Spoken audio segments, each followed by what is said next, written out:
Hi everybody, happy Earth Day and happy National Poetry Month, and this is the poetry at Red's Tree Sit.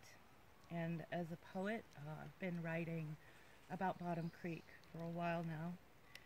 I'm going to read you 3 poems today, and the first one was written in late February when I took my friend Whitney to see my friend Dave Tribble's Bottom Creek farm, and the other 2 evolved from that one. So thank you for giving witness.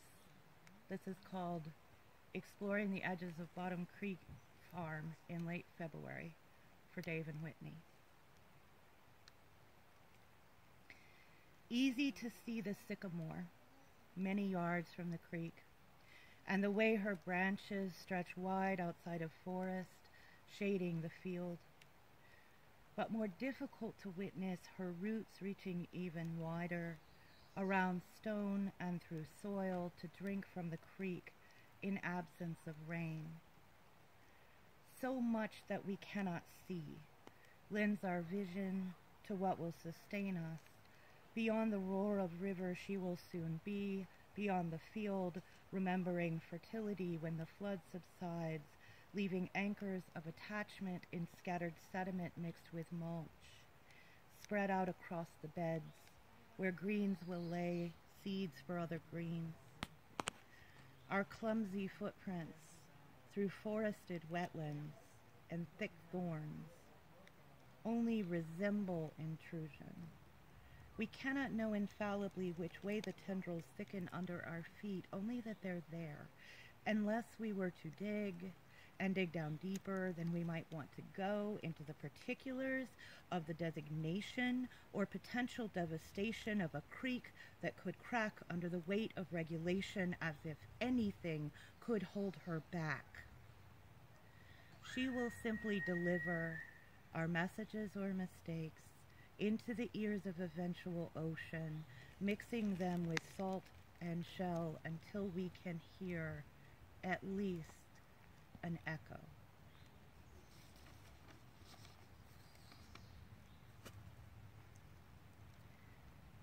So the second poem is called Exploring the Edges of Bottom Creek in Mid-April.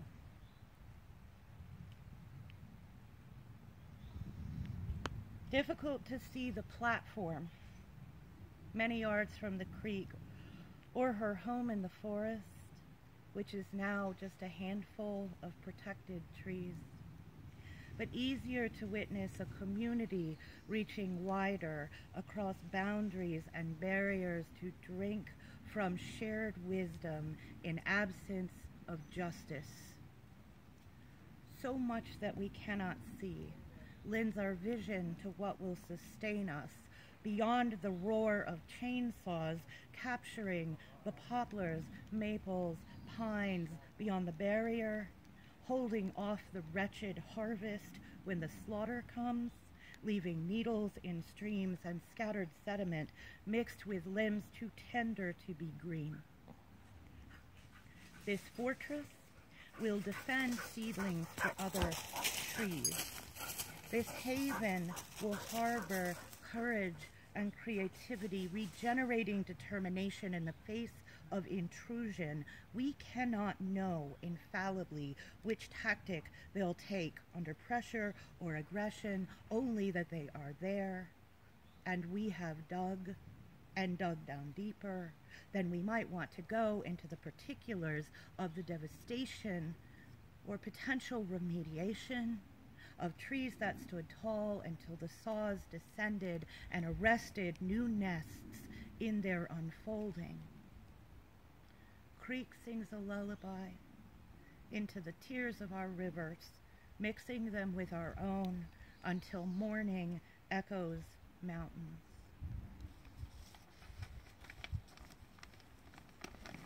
I like to work in threes. This is the third poem. It's just called Exploring the Edges of Bottom Creek.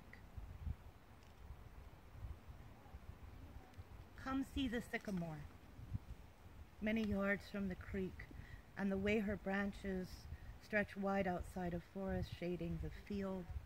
Witness her roots reaching even wider, around stone and through soil to drink from the creek in absence of rain. So much that we cannot see lends our hands to what will sustain us, beyond the devoted community we intend to be, beyond the field remembering fertility when the flood subsides, leaving sand in different circles, around newly formed islands spread out next to the bridge where feet shadow feet for other trails. Our clumsy footprints through clear, clean water, muddying the flow for only a moment as we link arms to resist intrusion. Your hands, my hands, our water, your water. We cannot know infallibly which way we will share the sustenance under our feet, only that we will reach a deep decision, digging down into particulars of the revelation and prevented devastation by giving witness and protection to this creek that did not crack under the weight of regulation because we have each other's back. The mountain rises on wings of hardened hands, delivering our messages and mistakes into the ears of eventual evolution, mixing it with mind and moon until we can hear each other clearly, molding memory into mention. Thank you. Stand with Red. Hey, Mar.